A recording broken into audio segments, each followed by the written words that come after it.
A major catfight has broken out between Speaker of the House Nancy Pelosi and the four young congresswomen who have been trying to turn the Democrat Party into a bunch of screechy communists instead of just communists. By catfight, of course, I mean the kind of fight where women claw and hiss at one another and pull each other's hair as they roll around, preferably in a tub of mud, on the barroom stage between sets of country music. And if that's not what's really happening, well, I can dream, can't I? Anyway, the fight ramped up to a new level when Pelosi hinted to the New York Times, a former newspaper, that congresswomen like Alexandria Ocasio-Cortez and Rashida Jew-hater Tlaib were in no way as powerful as their Twitter following made them think they are. Referring to the so-called squad, which includes Cortex, Jew-hater, the other Jew-hater, and some girl I've never heard of, Pelosi told the Times, quote, and this is a real quote, "All these people have their public whatever and their Twitter world, but they didn't have any following. They're four people, and that's how many votes they got," unquote. As Republican congressmen ran up and down the Capitol hall shouting "girl fight" and then gathered in the rotunda to try to convince the women to put on wet T-shirts, occasional Cortex struck back by saying, quote, "Maybe Pelosi thinks she's a big shot because she can get legislation passed, but I can send out a tweet to 5 million non-voting malcontents, and if that's not real power, I don't know what is," unquote. Presidential spokeswoman Kellyanne Conway referred to the exchange as a major meow moment, whereupon AOC hissed at her and tried to scratch out her eyes, leading Kellyanne to pull her hair and wrestle with her on the floor while Republicans poured buckets of water on them. Like I said, I can dream. Trigger warning, I'm Andrew Klavan, and this is The Andrew Klavan Show. I feel hunky-dunky, life is tickety-boo. Birds are winging, also singing hunky-dunky-doo. Ship-shaped, ipsy-topsy, the world is zippity-zing. It's a wonderful day, hurrah, hooray! It makes me want to sing. Oh, hurrah, hooray! Oh, hooray, hurrah! Wow, that is two despicably sexist openings in a row. This must be misogyny week at the Andrew Klavan Show. In fact, maybe I should pause here for a moment and talk about this because these are humorless times. Our friends on the left have made sure of that. It's a technique they use in order to silence the voices of patriotism and freedom. Wannabe socialist tyrants pretend to take our jokes seriously, or they take our comments out of context, or they seize on some clumsy misstatement and go on the rampage, trying to ruin our reputations or get us banned from left-sympathizing corporate news and social media outlets. Because they have no arguments in favor of their dreamed of oppression, they want to make sure our arguments for freedom can't be heard. The idea is to make us nervous about what we say, and it works. Even my friends and those who sign my checks frequently and understandably break into a sweat when I start kidding around because they don't want to lose sponsors and they don't want to get tarred for what I said when the outrage mob comes after me. So let me try to explain myself. I make jokes about things you're not supposed to make jokes about because you're not supposed to make jokes about them. It's my polite and gentle way of saying, bite me, leftists. I'll say anything I damn well please because I'm a free American and a man. Plus, I'm a Christian. So if you annoy me, I'll put a curse on you and you'll burst into flames. That's in the Bible. I will not even go so far as to make the usual lefty required kowtows about how much I really respect women or that my best friend is a black homosexual or whatever. Screw it. If you listen to the show, you know how my heart is about my fellow humanoids. It's not people I'm attacking. It's bad ideas. And here's the thing, my left-wing friends. Your ideas stink. Your woke identity politics is racism. Your feminism is a form of intellectual sexual abuse. Your economics is a recipe for economic and cultural disaster. And so when I, your intellectual and moral superior, slap you in the face as you deserve, you will smile and say thanks or go to hell. Either one is fine by me. Now, what message could be more inoffensive and unobjectionable than that? So, for the past 2 days, I've been talking about this grim Epstein case, and it's been very depressing. So today, I'm going to inject some comic relief into my life and yours by talking about the fact that the Democratic Party is coming apart at the seams, as it should, because it's a cesspit of socialism and tyranny. And while I'm talking about that, it may be that I start to rant about the toxic feminism that has caused a lot of second-rate brainless dames to think they're entitled to our respect and attention simply because they have skirts on. And it's possible some women here or there among the left may find those comments objectionable. So again, let me explain. Shut up. And while you're up, could you bring me a beer? Okay, so while I still have sponsors, let's talk about them. You don't need to spend a fortune to get the rest you need. You can get Boll and Branch sheets. I know many of you have used them and you sleep on them. I never do because I never sleep, but I lie awake and I think, wow, these are great sheets. They not only look great, they're incredibly comfortable because they're crafted from 100% organic cotton, which means Boll and Branch sheets not only feel great, they just look terrific and they just get better and better as you wash them and the more you use them. And since Boll and Branch sells exclusively online, you don't pay that expensive retail markup. You're getting twice the quality for half the price. You will love these sheets. Try them for 30 nights and see for yourself. If you're not impressed, return them for a full refund. Go to bullandbranch.com today and you'll get $50 off your first set of sheets plus free shipping in the U.S. when you use the promo code Klavan. That's $50 off plus free U.S. shipping right now at bullandbranch.com, spelled B-O-L-L and branch.com, promo code Klavan, bullandbranch.com, promo code Klavan. Why not? Be comfortable when you are sitting up thinking about the big questions, like how do I spell Klavan? It's Klavan. So I'm going to get into this Democrat war that's going on, the civil war that's going on. But first, I wanted to invite our good friend Jenna Ellis-Reeves on because I want to talk to her about the census thing that's been heating up all week. And she just knows so much more about it and can explain it so much better than I can. She's a constitutional law attorney. You all know her. She's a Daily Wire contributor, Trump 2020 advisory board member, one of my favorite guests. Jenna, are you there? I am. Thanks so much for having me today, Drew. It's always great to talk to you. So much has happened in the census thing. Can you first just bring us up to date? They want to put a question on the census that says, are you a citizen? And the Supreme Court has an objection to this. Can you just explain that quickly? Yeah, well, so what the Supreme Court said is that the question doesn't actually violate the Constitution, the enumeration clause in Article 1, or the implementing legislation from Congress in any way. And so all of that, Justice Roberts, who's speaking out of both sides of his mouth, and he joined the liberal contingent as a never-Trumper, basically, just said that the Trump administration has to provide better rationale for it, which is actually venturing into the realm of political policymaking. So this is absolutely an overreach for the Supreme Court to require that.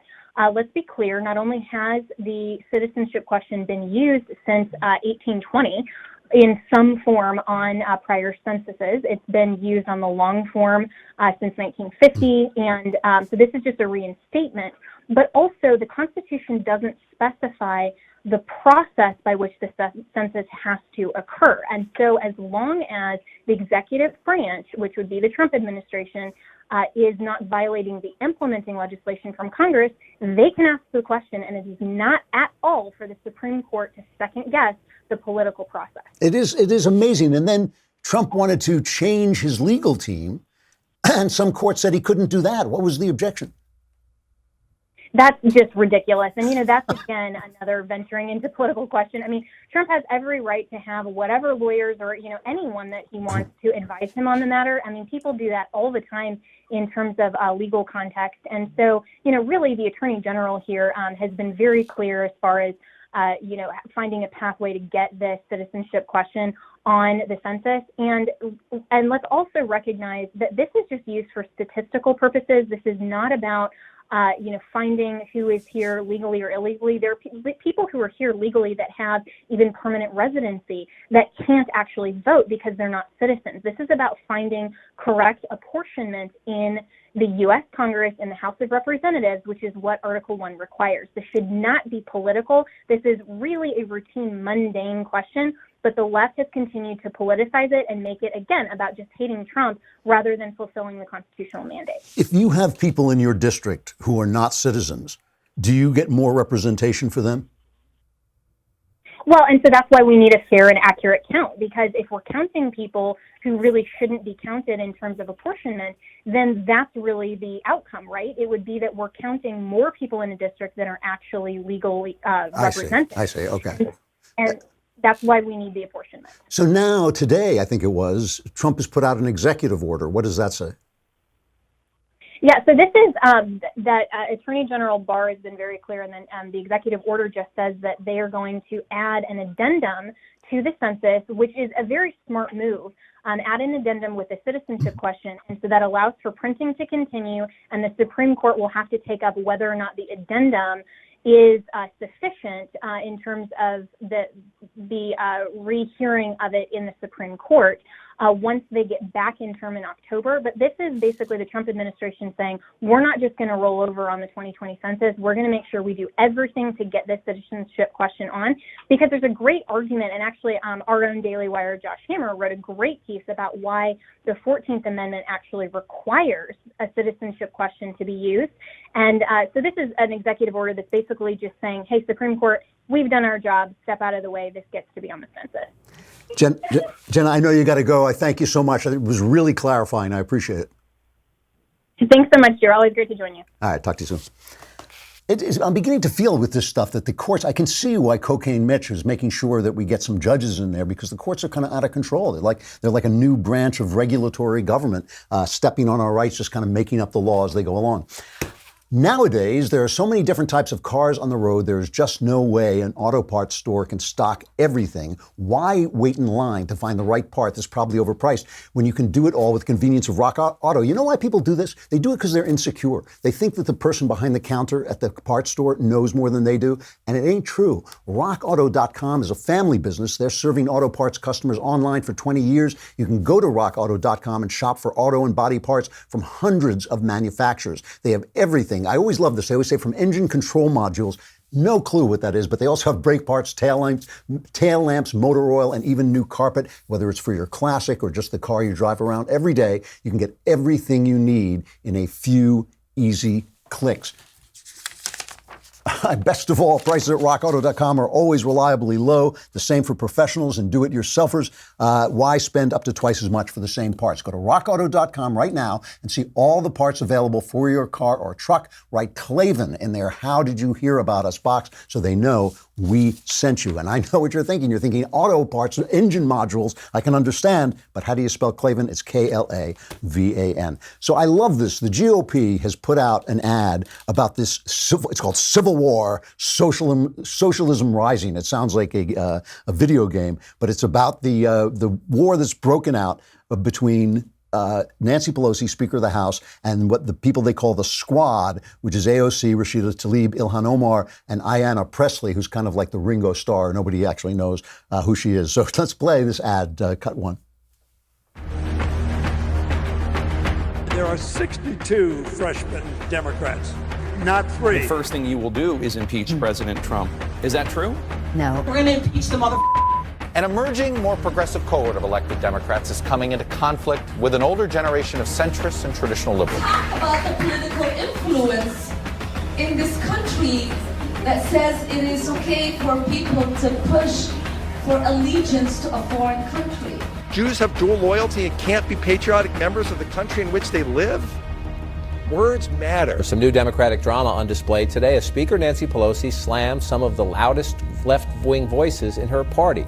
All these people have their public whatever and their Twitter world, but they didn't have any following. They're 4 people, and that's how many votes they got. Now the congresswomen are firing back at their leader, the Speaker.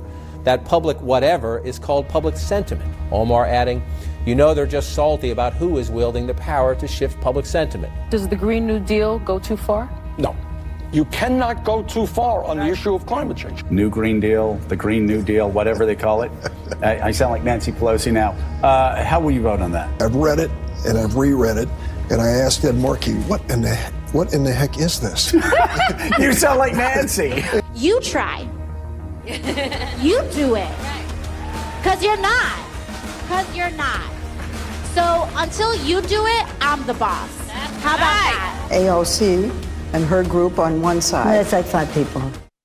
That's 5 people. So it's a great ad. But I mean, the thing about it is that it really is people, the left, arguing with the lefters, like Dumb and Dumber, except left and lefter. It's not like Nancy Pelosi is some moderate liberal. She's a San Francisco left-winger whose city is falling apart, who really ought to be in San Francisco shoveling up the sidewalk instead of in Washington. But she is a practiced and expert politician, and she understands how things get done. And that is not true of Ocasio-Cortez. You know, it's really funny about Ocasio-Cortez. Like, I don't actually think she's stupid. I've been listening to her. At first, I thought she was just an idiot, but she's just an ignoramus. She just doesn't know anything. And that is what Pelosi has. She has experience and cunning, and she knows what she's doing. So they have this $4.6 billion border aid package. And these the squad didn't want this to go forward because they want to keep grips. Basically, they don't want Trump having more border security. They want people pouring into the country. They think this is the future of the Democrat Party, and they think this is virtue signaling that we should just tear down the border walls and let everybody in.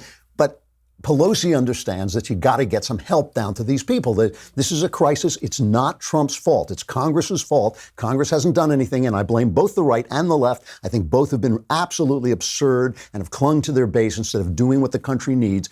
You know, this is Trump is 100% right about this. It's a 15-minute fix to fix our asylum laws so people are not drawn to come in and buying children and coming in. And nobody wants children abused at the border. That's not the point. But to blame this on the Republicans when you ignored it under Obama is simple corruption flat out. OK, so anyway, Pelosi made sure this $4.6 billion border aid package passed. But all of this stuff, of course, was already looming because the squad and on the left want this impeachment thing to go through. And that, too, just makes the left it makes Congress look like it's doing absolutely nothing. So, you know, and AOC said, I think we've become the party of hemming and hawing and trying to be all things to everybody. And it's not to say that we need to exclude people, but it's to say that we don't have to be afraid of having a clear message.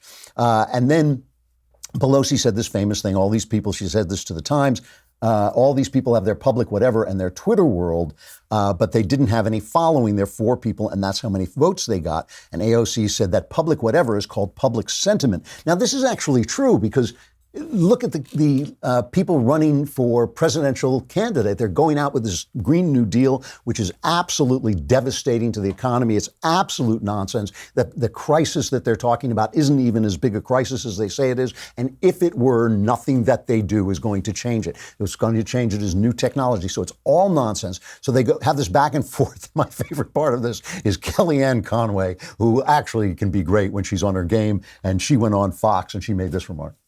The people suffered.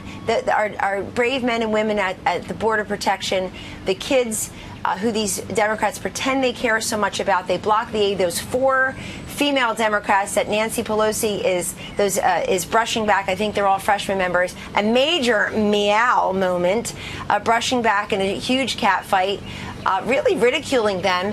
And they voted against the Democratic aid package. They preen around going to these detention centers, going to these places and saying, oh, my God, look what's happening. And then they vote against $4.6 billion worth of aid, including the Democratic package. So I love the major meow moment. And AOC answered, a catfight is the sexist term Republicans use when 2 adult women happen to disagree with each other. The reason they find it so novel and exciting is because the GOP haven't elected enough women themselves to see that it can, in fact, be a normal occurrence in a functioning democracy. That's actually a good response. That's a good zing. I'm sure she didn't write it, but it is a good comeback. So, but she did give this, it was really interesting because I'm always interested in what's actually happening in politics, not the stuff that's going on TV. And AOC did give this interview to the New Yorker, which I thought was really pretty interesting, where they asked her about her actual relationship with Pelosi. And this is cut number 2.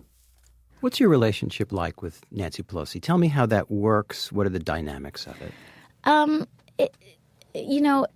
I think sometimes people think that we have this, we have a relationship. Are you saying you don't?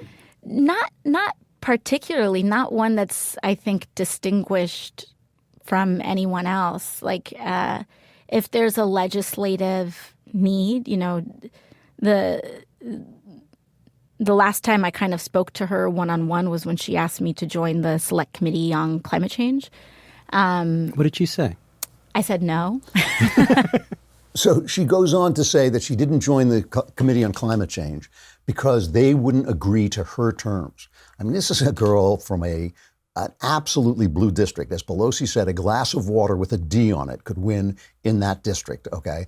So and that's true of Pelosi's district too, by the way, but Pelosi has parlayed that into real power because she knows what she's doing.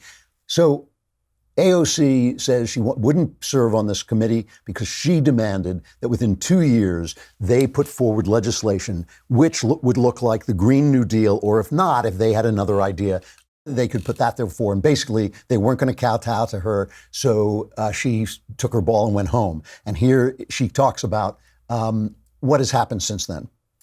Are you better on the outside looking in or the inside looking out? I think I'm better on the outside looking in on this issue. Why is that? Because given that none of those standards were met, sitting on that committee, I would have to own anything. I would take responsibility for anything that comes out of that committee. And when the actual, in my opinion, the structure of it is compromised in very deep ways. You know, it's not, I don't think it was like, I'm going to take my ball and go home. We have a select committee whose mission I was uncertain on, whose members take fossil fuel money. You know, it's beyond just a mere disagreement. I think there's a structural problem with it. And so, and there's plenty of other caucuses as well that work on climate issues.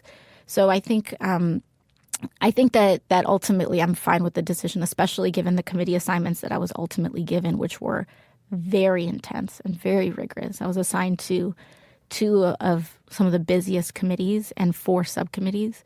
So my hands are full. And sometimes I wonder if they're trying to keep me busy.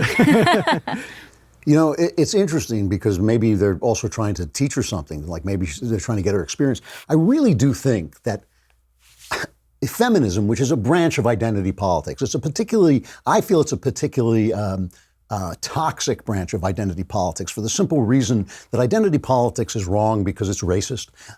What's important about you is not the color of your skin. It's the content of your character and your ideas and the way you behave and whether you live according to those ideas and whether you have integrity. And you cannot, if you do not have those things, if your ideas are bad, if you have no integrity, and this is the thing Rashida Tlaib is saying, oh, they're picking on us because we're women of color. Yeah, my ass. Like, no, they're not. They're picking on you because you're really bad at what you do and you're really ignorant about what you're doing. And I think that the thing about identity politics is racist, but it's in many ways, that's not so bad because in truth, in reality, the races are just not that different. A black man and a white man are basically the same kind of person, right? A black woman and a white woman are basically the same kind of person. But that's what makes feminism so toxic, because men and women are different. They see things differently. They think differently. They want different things. They excel in different spheres. And of course, it's a generalization. It doesn't apply. Any individual could be anything. We all know that. That has nothing to do with it. I'm speaking generally. But then to say that somehow one of these points of view has to be erased, which is essentially what feminism says. You can't have the Boy Scouts. It has to be the Scouts, right? Because God forbid boys should gather off and be boys together, as girls are girls together. You can't have what was it called? The Boys Club? I can't remember now. The Boys Club had to be the Boys and Girls Club of America, which is really just an attempt to eliminate this essential and difference in human beings, which is not just essential, it's also one of the joys of life. This is what's so incredible about it, is that the left poisons all the joy of life. Anything that we love, 99% of human beings are glad there are men and women. It makes life so much more interesting, so much more exciting, so much more beautiful, all of those things, except this small cadre of bitter, angry, sexually confused people who dump on women for being women, who say, oh, if you're not in the workplace, you're not good enough. And as if, being a mother were not the central job of humankind, if that were not the center of humanity, which it is. And I think it has messed people's heads up, because once you break away, if you're a black person and you break away and say, you know what, I'm not going to let you define me by my color. I am going to you can be a racist, whether you're on the left or the right, you can be a racist. I am going to walk that line. Like the guy, Harry Stewart from the Tuskegee Airmen said to me, I kept my eyes on the prize. He didn't let other people define him. He defined himself. Once you do that, all that stuff falls away. But with women and men, there's still the vast complexity of the difference between women and men. And feminism has created this generation of women who think they matter because they're women, who think their ideas matter because they're women, who think their ideas are protected because they're women. They're not. AOC is an ignoramus. Rashida Tlaib is an anti-Semite. Ilhan Omar, also anti-Semite. They deserve all the attacks. They deserve all the trouble they're getting. And if I were a Democrat, if I were a leftist and I were Nancy Pelosi, I would feel that they were actually screwing the party. Because as Pelosi knows, the way the House, the way the Democrats won a majority in the House was by putting blue dogs up there. And she had a meeting. She went in and ripped them because AOC has suggested that the blue dogs are somehow segregationists, which is nonsense. The only segregation going on is on the left. And Pelosi went in and said, you got to stop this because we're going to lose the House if you guys keep pushing us to the left. And they could lose the presidency as well. Tucker Carlson has been going on after Ilhan Omar, to his great credit, because she's an awful human being. She's an awful human being and a terrible congresswoman. And he made this wonderful point. I think I made the same point the other day when I was saying these people, all they say is America was never great. America's a terrible country. America hasn't lived up to its ideas. America's racist. America's sexist. America's this. Why, if you hate us so much, why should you be allowed to govern us? And Tucker went off on Ilhan Omar this way. Omar isn't disappointed in America. She's enraged by it. Virtually every public statement she makes accuses Americans of bigotry and racism. This is an immoral country, she says. She has undisguised contempt for the United States and for its people. Think about that for a minute. Our country rescued Ilhan Omar from the single worst place on earth. We didn't do it to get rich. In fact, it cost us money. We did it because we are kind people. How did Omar respond to the remarkable gift we gave her? She scolded us and called us names. She showered us with contempt. It's infuriating. But more than that, it's also ominous. The United States admits more immigrants than any country on earth, more than 1 million every year. The Democratic Party demands that we increase that number and admit far more. Okay, Americans like immigrants, but immigrants have got to like us back. That's the key. It's essential. Otherwise, the country falls apart. Very clear here that Tucker's talking about ideas, right? He's talking about the way she thinks about America. And he's absolutely right about this. There is absolutely no reason voters should put people in the government who do not like the country. You cannot. I say this about the arts all the time. When I talk to conservatives about the arts, I say the arts cannot be saved except by people who love them. You cannot save the arts by wagging your finger as artists and saying, oh, you curse too much or there's too much nudity. You have to love the art and create the arts that matter. Same thing with governance, right? You can't govern this country thinking it stinks. You should not be allowed to govern this country thinking it stinks. And personally, I agree with Tucker Carlson and Donald Trump that you should not be allowed in the country if you think it stinks. We should not have immigrants coming into this country whose philosophy is antithetical to Western values. And so what did Ilhan Omar do? She immediately went on and called for Tucker's sponsors to boycott him. They boycott Tucker's sponsors, so the sponsors will turn tail and run away. So far, Fox has backed Tucker to the max, and good for them. It's really important that we do that. But here's the thing about this. Again, it's this idea that somehow because your skin is brown, because you're in a skirt, somehow we have to pay attention to you. And the point of this is if you have power in America, you are a servant. If you are in government in America, you are a servant. And this is the thing. That is the Christian ethos. Remember, Jesus said the Gentiles wield power over people, but we will serve. And he washed the feet of his disciples. And that has entered into the idea of power in America. These people have lost the plot of that. AOC is a servant. She should serve at the pleasure of the people, and she should learn how to serve the people, not just go off at the mouth. She's not here to dictate to us. She is here to serve us and to serve her constituency. And I would like to know if her constituency feels by tweeting all the time to 5 million people who can't vote for her, whether she is actually getting anything done at all. I would like to see one thing that she has accomplished, as she calls herself the boss. And this is what I think. I think their identity politics and their feminism has created a young contingent on the left who think that they have something to say simply because of who they are. And none of us, not one of us, has something to say simply because of who we are. And all of us, any one of us who has any kind of power, whether it's media power or government power, each and every one of us is a servant and needs humility. And that's the thing that they've been deprived of. They have been taught pride. They've been taught hubris, and it's tearing the Democrat Party apart, and long may it wave. I hope they keep doing it. I hope they keep tearing the Democrat Party apart. We're going to stay on. I'm not going to go away, but that's no reason. Actually, it's more reason. It is more reason for you to go to dailywire.com and subscribe, so you can get my show and Ben's show and Knowles' show and all the Walsh, all the great content we have. But also, if you subscribe, allows you $10 a month, allows you $100 for the year. You can be in the mailbag. It's uncomfortable in there, but once we let you out, you get to ask all your questions, and we will solve all the problems of your life. There are very few sites that I go on every day, but one of them is Glenn Reynolds' Instapundit. It has been forever. We call him the blog father because it has been forever one of the greatest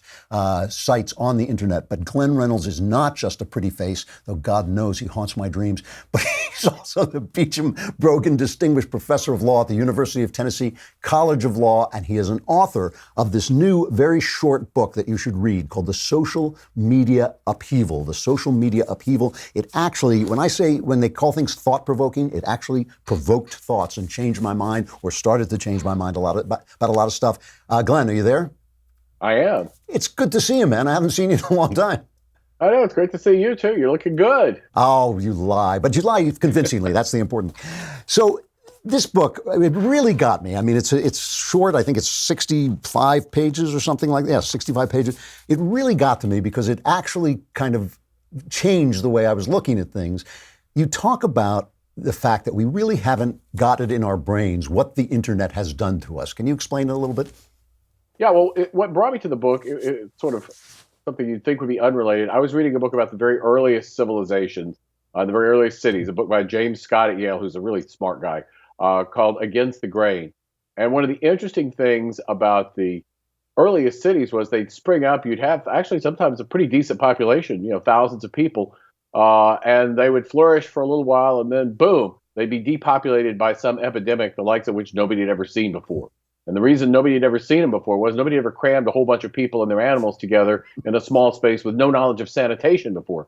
And as I was reading that, it was pretty interesting in itself. I just happened to see a tweet by Richard Fernandez, and he said, we're rewiring the human brain and the ways of thinking with the internet. Who knows what changes it's bringing about? So on the one hand, you have James Scott saying the earliest cities were introducing disease vectors they had no concept of and couldn't have any concept of. On the other hand, you've got Richard Fernandez saying we're really doing in the world of thoughts and ideas sort of the intellectual equivalent of sharing each other's toothbrush as we allow for ideas and interactions to spread so much more rapidly and with so much less thought or mediation than ever before. And so what's the consequence? And that leads to sort of the quote that's on the back cover of the book, where I say, society seems to be getting crazier lately. Maybe it really is getting crazier. So in other words, we're spreading ideas like germs, basically, like yes. we're crowded together. Give me some examples. I mean, how do you feel that that's actually rewiring the brain? Well, I actually talk in the book, literally rewiring the brain. And one of the things that happened, if you look at pre-literate people, hunter-gatherer types, by modern standards, they basically have ADHD. You're always looking up to make sure a saber-toothed tiger isn't sneaking up behind you. You're sort of looking around, going from task to task. When people started to read and write, especially when printing came in and people started to read and write books, people's brains literally changed, and the parts of the brain that process ideas and think analytically got bigger as a result. If you look at how people interact with social media and the internet today, we're back to the ADHD thing again. And the book reading, books are no magic tool. They're not necessarily great. Mein Kampf was a book, and so was Das Kapital. But the kind of thinking that books encourage is deep and at length and involved, as opposed to sort of superficial and flitting across the surface of things, which is what social media encourages. So that's one thing. And then you talked actually about diseases. There is a branch of information science invented originally by Richard Dawkins called memetics, and it talks about memes. And these are not cat pictures with captions. They are ideas that self-reproduce in people's brains. They're basically viruses of the mind, and looks at how they spread. And I think that what we're seeing is really the intellectual equivalent, as I say, sharing each other's toothbrush. Ideas spread so much more rapidly now and with so much less resistance. And the making it worse is the social media algorithms are designed to promote engagement. And engagement means an emotional response. And as Jaron Lanier, who's a big Silicon Valley guy, wrote recently, the easiest emotions to amplify are the negative emotions. So by design, the social media tend to make you sadder and more angry the more you're on them. And I can sort of tell you, I got off Twitter last year, and I'm so much happier. Is that true? Because I'm Yes. being assaulted on Twitter right now, and I have to say, I just look at these guys and I think, like, have you nothing else to do? I mean, so, well, go ahead. I'm sorry. No, I mean, for me, one of the problems with Twitter is you get sucked into it. And I was a late adopter of Twitter. I didn't actually like it when it came out. But when you get sucked into it, suddenly the problems of the world seem to belong to you. You have some kind of ownership, as if you're somehow responsible for what's going on out there, which is not at all true. And yet, you kind of feel that way. So it's great to be away from that. And yeah, there are a lot of idiots on there too. Yuval Harari, in his book *Sapiens*, talks about the transition from hunter-gatherer to agricultural, and he says it really wasn't that good for people, but what happens is that people evolve step by step, and each step is good, but basically they're walking into a mousetrap, and once it closes, they can't get out of it. You're basically describing something like that. What's the worst-case scenario of where this gets us? Some kind of mass psychosis, basically. Yeah. I mean, other cultures, even pre-literate cultures, get that. If you look at the American Indians with the ghost dance, or various other things where people do crazy stuff in groups, and we saw that in Europe, before the Renaissance, and all. I mean, it happens to any civilization. I think it's just a lot more likely when ideas can spread super fast without very much thought, and when everybody's sort of plugged into the matrix. It's a situation in which if you could just get the right toxic idea, sort of the intellectual equivalent of one of those earworm songs you can't get out of your head, you could spread it to everybody on the planet and drive them crazy overnight. There's a science fiction story there somewhere. Is there something that, like, as individuals, well, let's start as individuals. Is there something as individuals you recommend to combat that in your own life? Well, I got off Twitter. Yeah, so there's that. Yeah. Minimizing your exposure, I think, does help. Now, there's a price to be paid. As David French wrote, he said, the trouble is, you get off Twitter, you feel saner, but now you're not part of the national conversation. And it just means, the people on Twitter and, the blue checkmark people on Twitter, think what you will of them, are influential people who are kind of setting the agenda. So when you opt out of that, you have less influence, and that's probably true. You can also not take it as seriously. And one piece of advice I give in my book to organizations is, when you're being assaulted on Twitter by some rage mob, the best thing to do is probably just nothing. Those things have very short attention spans. The people in them mostly discharge all their emotional energy online, so it doesn't generally lead to any real consequences in the real world anyway. And if you just wait a few days, it blows over. Now, the interesting thing is that every organization has people in it now who deal with social media. And those people are the last people who are going to give that advice to their bosses. Right, because then they don't matter, yeah. But the fact is, the best thing you can do is to just sort of yawn, move on, and let them be attracted by the next shiny object. Now, as we speak, I think our president is meeting with people he considers influential, mostly right-wing internet people. I noticed you weren't invited. I don't think you're insane enough. I'm not. I was not invited. Is that a plus or a minus? I don't really know. I mean, Washington in July is not one of my destinations of choice anyway. But everybody seemed to expect me to be there. I've gotten a lot of messages, from people, and I'm like, nope, nobody wanted me. Well, which. I mean, is he doing something important? He's talking about what I think is a genuinely real thing, this move to try and silence conservative voices, especially before the 2020 election. I think they're doing it on Facebook. I think they're doing it on Twitter. Is there some government fix for that? Well, first, he's totally right to do it, both from a political standpoint, which is that the mainstream media is 99.9% against him, and willing to jettison basically all standards and ethics of journalism. So this is what he has. He has social media. He has the alternative media. And he's smart to recognize that meme makers, with names like Carpe Donktum, are actually important, which they are. Second of all, is there stuff you can do besides jawbone? Yes. And I suggest in the book antitrust regulation, basically break up a lot of these behemoths. We have very little competition, and they tend to collude. I mean, for example, when Gab tried to be a competitor to Twitter, suddenly all their payments were cut off. And the same thing happened to BitChute, which is a YouTube competitor. They lost their access to PayPal, same way.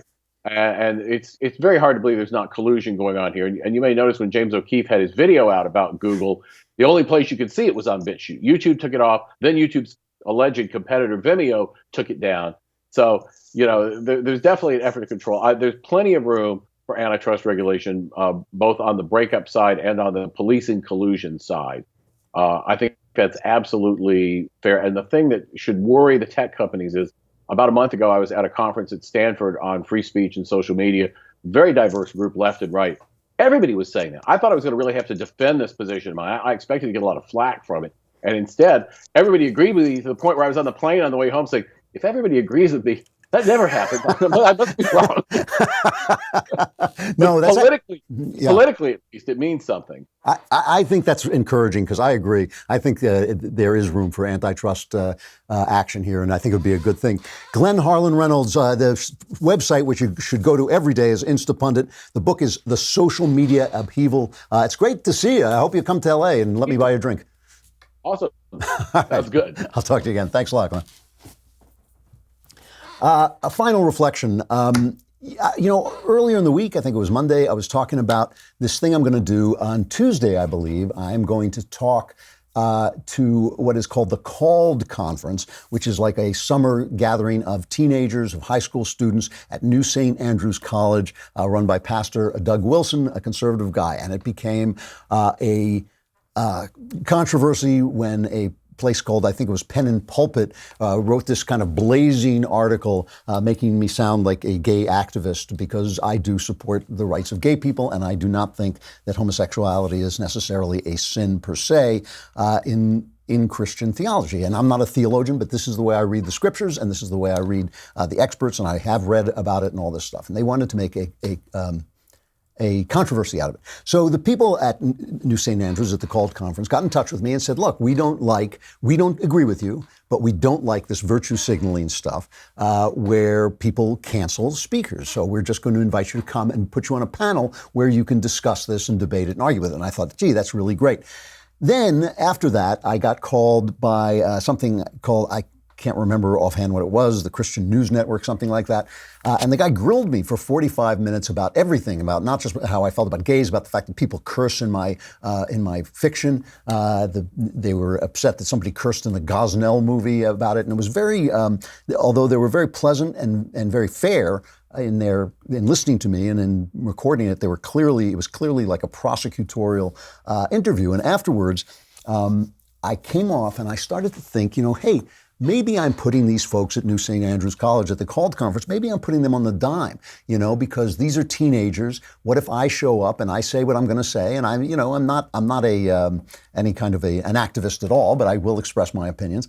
And the parents of these kids say, no, this is awful. We're going to pull out. So last night I wrote to them and I said to them, listen, if you don't want, I'm happy to come, but if you don't want me there, I will pull out and I will take full responsibility for it. And they wrote me right back and said, no, we're not afraid of controversy. We talk to the parents about who's going to be there. We tell them who you are. And we deal with this, and we're not afraid to discuss these issues. And it was like, I thought, wow, that's what life should be like, right? Because, when you're a Christian, if you really are a believing Christian, your fears fall away. They're not afraid of me. I'm not afraid of them. I know that we can walk together in God and discuss these things. And that to me is what Christian courage looks like. And that to me is what American tolerance looks like. It is not so hard to disagree with respect. It really is not. It is not so hard to disagree with love. It is not so hard, if what you're talking about is whether to be tolerant or not, to be tolerant of one another's opinions. I mean, this is the thing that drives me so crazy. It's like, I'm not a pastor. I'm not running a church. I only have one responsibility. My responsibility is to get my sinful backside into the light of God. That is my responsibility. I do that. One of the ways I do that is by letting go of judgment, by not passing judgment lest I be judged. If I had only followed that advice, and I try to follow a lot of the dictums of the Gospels, if I had only followed that, my life would have become so much happier. My life is so much more relaxed.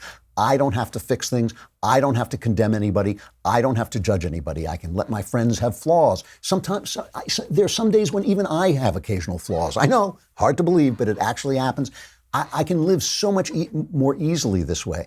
These are the reasons I attack the philosophies of the left, because they're so intolerant, so unforgiving, so graceless. And I just want to sing the praises of the called conference at New St. Andrews College for their courage, for their Christian love, and for their tolerance of conflicting opinions. This is the way the world should look. And it will look like this when a lot more people come back to Jesus and stop trying to get things right on their own. I just wanted to say that. I look forward to seeing them all on Tuesday. I guess I'll meet them. And I hope people will be there, and I will try not to set the place on fire.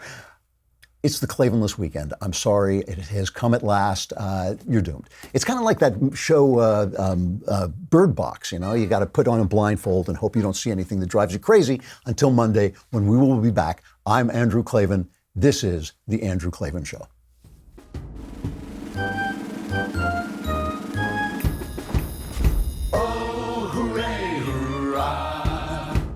The Andrew Klavan Show is produced by Robert Sterling. Executive producer, Jeremy Boring. Senior producer, Jonathan Hay. Our supervising producer is Mathis Glover, and our technical producer is Austin Stevens. Edited by Adam Sayevitz. Audio is mixed by Mike Cormina. Hair and makeup is by Jesua Alvera. And our animations are by Cynthia Angulo. Production assistant, Nick Sheehan. The Andrew Klavan Show is a Daily Wire production. Copyright Daily Wire 2019.